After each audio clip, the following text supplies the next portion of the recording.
Hey Hearse fans, I just stepped out of the 1968 Cadillac.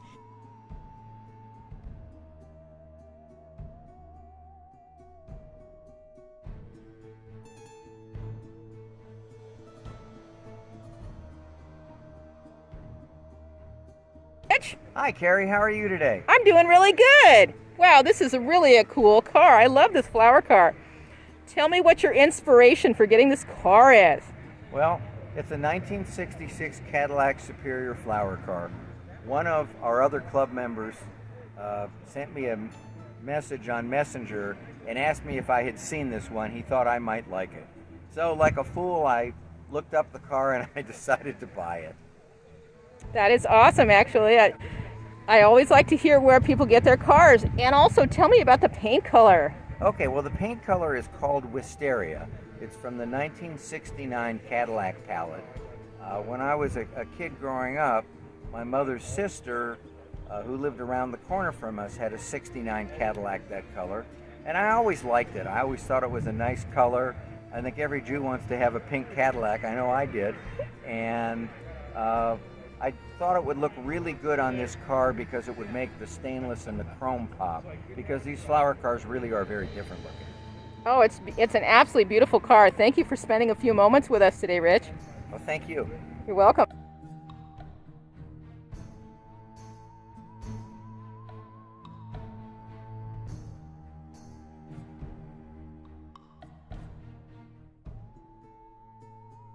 Chris? Wow!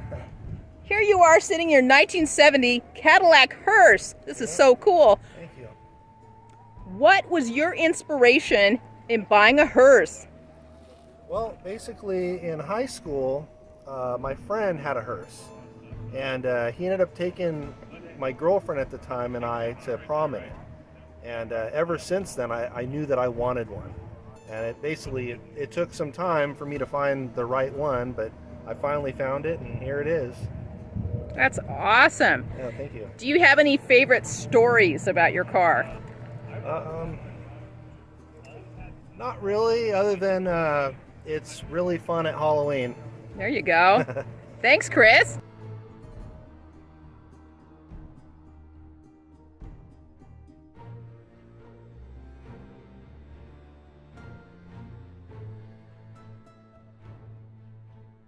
Wow, this is a great 94 Cadillac masterpiece.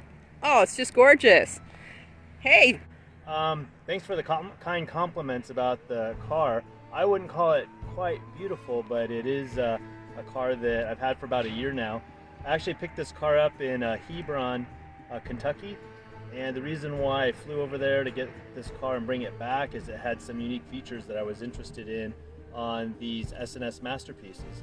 One is, if you look around the car, you'll notice that it has the gold package, and that was one of the options that you could get on a masterpiece or any other S&S at that time, but very few cars today have that option because, of course, most of the cars are gone by now. Another feature that this car has is the roof band. I've only ever seen 5 cars with roof bands, but only one of those 5, another one had the gold package also. So when you're looking through your magazines, and your books, your Hearse books, you'll see that there's a car just like this in one of the books. It was featured in the 1994 Funeral Directors Convention, and so when I saw this car available for sale, I just had to have it. So here I am today out here in California with it. A little history on the car: it served in Springfield, Missouri, as at the funeral home that it was ordered for, and then it went to Kentucky for a bit. And I picked it up from a private party right near Covington Airport, right outside of Cincinnati.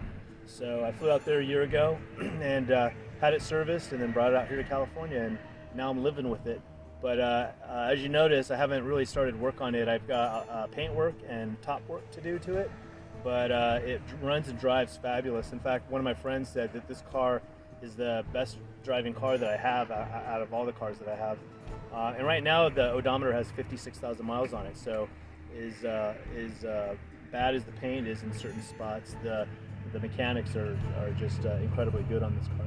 Looks like you got a gem, Chris. That's awesome. Thank you for sharing your story. Well, thanks, Kerri, and we'll talk to you again. Great. Bye. See you soon.